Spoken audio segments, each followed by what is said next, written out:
Hey, what's going on? If you want to get a complete system that makes melting fat easy and is 100% automated, then I want you to go to the link that's on the bottom of your page right now. YouTube doesn't let me make that link clickable, so you're gonna actually have to type it into your browser, or I also put the copy of the link in the description, so you can click on that or type it into your browser. All right. For now, enjoy the video, and after you're done with this video, make sure to go to that link to get a complete fat melting system. So today I got a really cool concept for you, and it's really going to be able to help you stick to whatever goal that you set for yourself, right? So if you're following the system, you should have a very specific concrete goal. If not, we'll help you specify it and make it even more concrete on the section. But the concept we want to share with you today is something I call sticky thinking. And what sticky thinking is, it's going to allow you to make whatever goal you decided on, whatever specific outcome you decided on, to actually stick to it. And as you see over here in the monitor, I have a weird, line looking thing. And what this represents is the stages of when you're implementing and when you're actually following through on a new habit, right? So the little, loop right here in the beginning is when you first set the goal. It's really easy. It's kind of like a downward slide type of thing where, like, it's really easy to follow through on it. Like, you're really excited, you're really pumped up about it. You go to the gym, maybe you got new gear for the gym, whatever it is. This happens to everybody. The first couple of days are really fun and really easy, right? And then around here, which is this around day 3 to day 5, you start hitting that resistance, right? Maybe your muscles are sore, maybe it's not fun anymore, maybe it's, you start hitting that first side of resistance that's really gonna make it so it's not as much fun as it was in the beginning. You kind of maybe stop focusing on why you're doing it all for, and you start focusing on all the problems or how challenging it is. And as you go up and up, the resistance gets heavier and heavier, and the resistance to go back to your old habits gets stronger and stronger the more you climb this ladder. So maybe this is something like day 18 here, day 20, and then you'll hit a tipping point. We talked about in other videos where you hit that tipping point where things start to become automatic, and then it stops.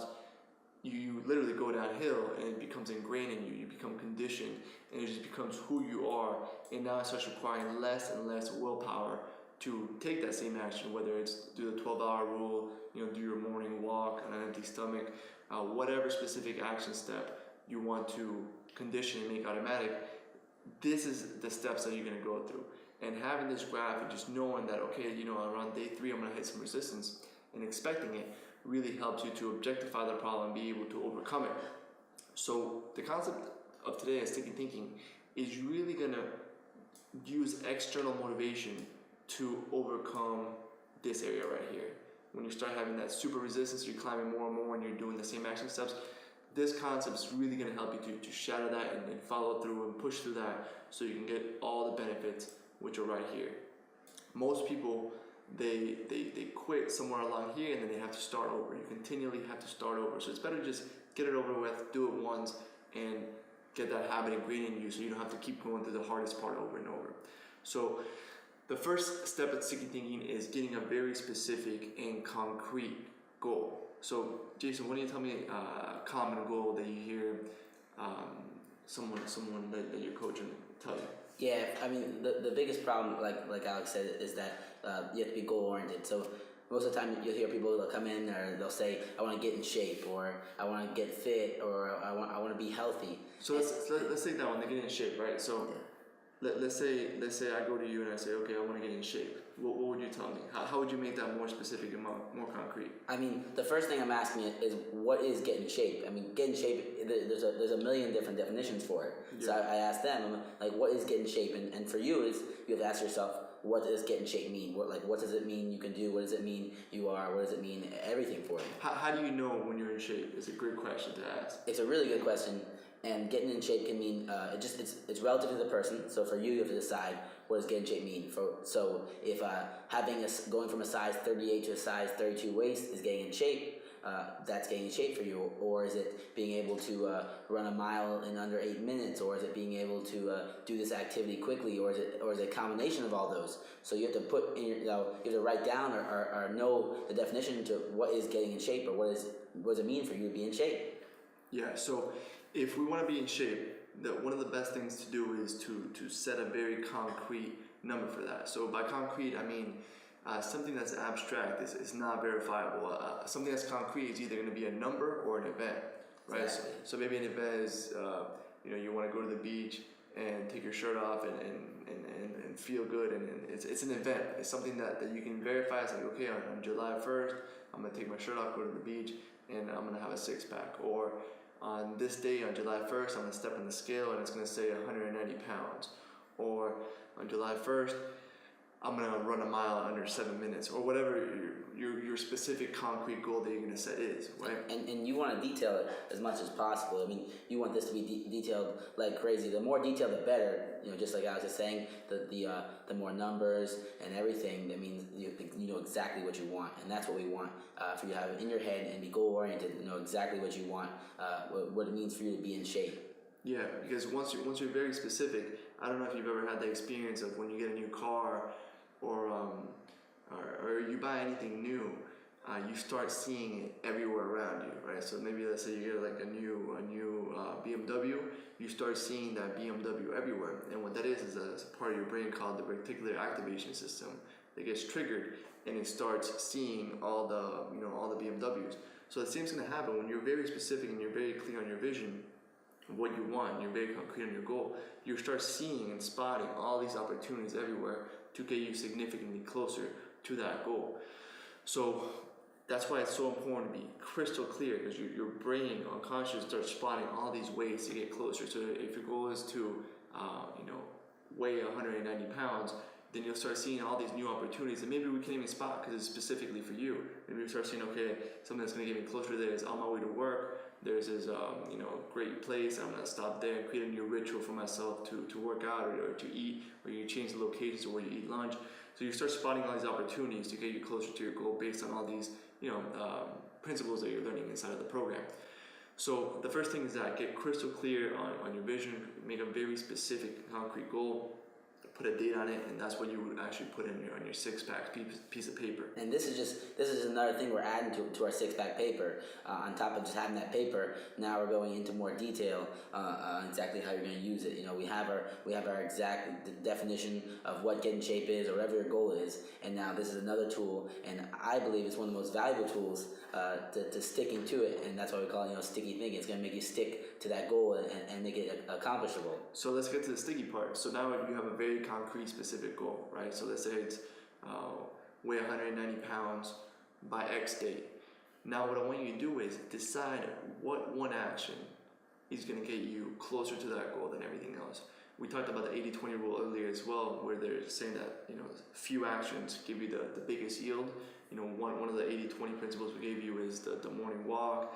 Another one is doing the craving crusher. 12-hour rule. The 12-hour rule. There's so many of them. Really, all the principles we've given you have been big leverage techniques. And this is a huge part of the sticky thinking. It's not focusing on the result, but it's focusing on the action steps that are going to get you the result. And we're just focusing on the biggest one, the 80-20 rule, that's going to get you that result. Always focusing on the result and not focusing on the steps you don't know what to do. So right now you're getting exactly in your head, you know exactly what you have to do, and when you do it, it's just a matter of time until the result comes. Exactly. So we're going to focus on the highest leverage action step, and we're going to make it sticky, right? So let's say you decide on the action step that you want to make sticky is going on that morning walk every morning, right? So every morning when you wake up, you're going to go on a small walk with an empty stomach. So now how do we make it sticky so we can overcome and really not get caught up in this resistance that's going to come inevitably when you're installing any kind of new routine? So maybe like in the beginning, you're going to go ahead and feel great the first couple of days, but then on day 4, maybe you'll hear your mind saying something like, oh, if I miss one day, it won't matter, or oh, it's not so important to do it. It's not going to make a difference. I'll just start tomorrow again.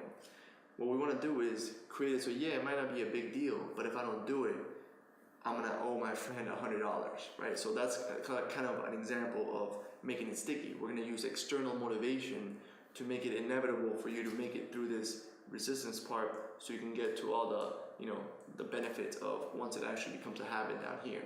So my 2 favorite examples for making something sticky in terms of using external motivation to take that action of taking the walk in the morning. Number 1 is using money as leverage. So I'll say, Jason, if I don't send you a picture of me in the gym on Monday, Wednesday, and Friday, I'm gonna give you $100, right? Or I might say, hey Jason. And I want you to notice something as well too, that Alex is saying. You know, you want to make it as hard to cheat as possible. Because I know a lot of times, I'm not saying you're a cheater, but sometimes, you know, we get in our habits. We don't want to walk in the morning, so we say, "Oh, I'm not going to walk," you know, and I'll tell Alex that I walked. So Alex has said, you know, he has to send a picture of him in the gym. And you can get into more depth than that as well. You can say, I'm going to send you a picture of me walking with today's newspaper or something of that nature. So now it's getting harder and harder and harder to cheat. And the more you can do that, the harder it's going to be for you to cheat. It's going to make it impossible for you to cheat. So you're going to have to do it, and it's going to be sticky. Yeah, so something that's verifiable is very important. Another one that I actually did with Jason for several months is I went on Google Docs, and Google Docs has a shared spreadsheet that you can, you know, he can look at it from anywhere he has an internet connection. So I shared a spreadsheet with him, and I would just write in what I ate and when I ate it every day. And just a simple act of keeping that spreadsheet current. Because before I used sticky thinking, I would literally create the spreadsheet, like, okay, I'm gonna update you every day on what I eat, what time. And on day 4, I'd get caught up or have a really busy day or something would happen. And I'd get a flat tire, whatever it might be, whatever, you know, urgent demand. Hey, what's going on? If you're enjoying the video so far, do me a huge favor and click on the like button below. You'll get your good deed for the day out of the way. It helps me out a lot. Also, go ahead and subscribe and leave a comment. Something as simple as good video or I enjoyed the video. It really helps me out with YouTube. Alright, here's the rest of the video. I came up that day and I would stop doing it. And then I'd follow up the habit. It was only when I said, Jason, any day that I don't update that spreadsheet, I'm going to give you $100. Or it could be I'm going to do 100 push-ups, or it could be anything, or you can post this embarrassing picture of me up on Facebook, you know, and tag all my friends on it. So whatever is going to take you, whatever external motivation you need to do that specific action step, that high leverage action step every day, so you can get past this, you know, this resistance phase, is what you must do. So start off with something that you can succeed at, and then you can build from there. Every 30 days, you want to do one new sticky thinking concept. So maybe this first 30 days, you're going to do the morning walk. After that, then maybe you can do specific workouts or specific, maybe the spreadsheet that you're going to do that really makes you conscious of everything you're eating and makes you more aware, so that you know that you're going to have to plug it in that spreadsheet, and you know that your accountability partner is going to look at it. So maybe you won't eat it just because you don't want to put that on the spreadsheet and feel stupid being like, oh, I had all this fast food and I had 8 chocolate bars or whatever. I highly recommend the spreadsheet. That's just one of the things for the process to get to that goal. And I mean, just like Alex said, it includes so many different things in there. Like, you know, you're not saying that you're not going to eat, you know, candy, you're not going to eat this, you're not going to eat that. All you're doing is making a spreadsheet and docking down the times that you're going to eat. So you're focusing on, you know, your 3 meals, 3 snacks. And on top of that, just like I said, you're not going to run right. I ate this and this and this, like, you know, candy bar and half a piece of cake and stuff like that. When your friend's looking at it, he knows that you're trying to lose this weight and get in shape. You know, he's gonna see you next time. He's gonna make fun of you. That being said, if you don't accomplish your day's task or your week's task, however you have it set up, I prefer it to be daily. The punishment needs to be bad enough that you really don't like it. You know, it can't be like, you know, $5. You know, if $5 is nothing to you. It can't, you know, it has to be something that would really, like, you know, sort of hurt you. So, like, me and Alex, we do $100 and $200 and $3 bets, $300 bets. I don't like handing over Alex $300 cash. You know, it sucks. And on top of that, I also like the check thing as well. Check's really good. You write the check out every time before you start. I'm gonna hand the check to Alex, and when I hand the check, now it's written out, it's signed, it's everything, and he knows when the thing's not accomplished, when I didn't accomplish my daily task, he's gonna go to the bank and cash it. So it has no, I have no effect to pay him. I don't have to pay him now. And, you know, sometimes we don't hold up to our bets, and you gotta make sure you hold up to it, because when you know for a fact that, you know, Alex is dying to cash the $300, he needs to go, you know, pay his cell phone bill, and he needs the $300, and he's dying for you to fail. You know damn well that you're not gonna do it, and you're gonna make sure you stick to whatever you had to do that day. You know, your daily walk or your 12-hour rule, and that's how we do it. And just something that you're aware that you should feel a little bit of anxiety when you write that check. Yeah. Now that you're probably doing something very easy. Every time I do it, I feel a little uncomfortable, you know, like I'm stepping outside of my comfort zone. and I feel a little bit anxious when I'm setting one of these commitments. And I just want you to know if while you're committing to it, you feel a little uncomfortable, that's totally normal, right? You should feel slight anxiety when you make a certain commitment, whether it's with money or whether it's with a check or whether it's, hey, if I don't do this every single day and verify like this, you can post this embarrassing picture up on me on Facebook. Whatever it is that you're going to choose to make it sticky, make sure that you understand that you should feel uncomfortable. There's a quote I read that, all progress happens when you step outside of your comfort zone. And I find that to be true, unfortunately. You know what I mean? Hopefully, you can make progress while you're comfortable, but in my life, I've noticed that most of the progress I make happens when I step outside of my comfort zone. So, and this is something that we do 24/7. We did it for some technique that we were just starting. We changed it up, just like Alex said, we change up every 30 days the sticky thinking process, because just like a shower or the metaphors we've used before, that once you take a shower you get dirty a little bit later, and it requires another shower. So it's the same thing with sticky thinking. We go up the slope and we go down, and now it's automatic, but automatic it can change. We get little bumps in the road sometimes. A machine breaks down and we start to get a little less automatic, and we get back on our sticky thinking and we go right back downhill. And it's a lot easier every time we get back on our sticky thinking, and it holds us accountable. That's the biggest thing, that we're a little uncomfortable and we have to be accountable, otherwise we get punished. and this external motivation, you're not going to have to use it forever, right? So it's just in the very beginning stages where you're having this resistance. I really recommend external motivation. And to me, I found that there's nothing that'll make you make more progress faster than sticky thinking, because you can you've seen all the fat doctors, all the fat nutritionists, all the fat personal trainers, they all know what to do, but they can't get themselves to do it. And I think that's one of the biggest reasons why, because our logical brains or emotional brains are often in conflict. This principle kind of aligns everything together. So yeah, it's going to be super painful if I don't apply what I logically know is going to be best for me in the long term. So it's a simple concept. We're going to have a PDF downloadable worksheet below with the exact steps to do, so you go ahead and implement sticky thinking. There's also a cool resource on there called stick.com, spelled with 2 K's, so STICKK.com. We'll link to that in the worksheet as well. If you don't have an accountability partner, you can actually do it online, and it's a pretty cool way to set up a goal, set stakes, and it's all done automatically online. So that's something cool that you can do as well. If you don't have someone that you trust with a check or whatever, there's no excuse for not doing one new sticky thinking for a new habit that you want to integrate, a new behavioral habit, a new high leverage habit every 30 days. So literally you wake up a year from now and you're going to have 12 new habits, and your life's going to be completely different. All the habits are going to have a compounding exponential effect on each other, and you're just going to wake up a year from now with a totally different life, and it's going to be all automatic. You went through the hardest part once, you don't keep going up and down over and over and having to start the hardest part over and over again. You literally do it once, get it over with, get it ingrained in your nervous system, upgrade your self-image and create that lifelong transformation, get that automatic six-pack, and live that way. Hey, real quick, one more thing before you go. I want to make sure you know that there is no correlation between how hard you work and how much fat you melt or how much muscle you build. Alright? There's enough science, enough data out there that there's absolutely no correlation between hard work and results. Alright? There's a difference between movement and achievement. Alright? If you want to learn my best tips, what I call the 5% hacks that allow you to get maximum results, maximum fat loss, maximum lean muscle gain, I want you to go to the link that's on the bottom of this page, or you can click on the link in the description. You're going to get a complete system for melting fat in an intelligent and streamlined system. I'll see you there.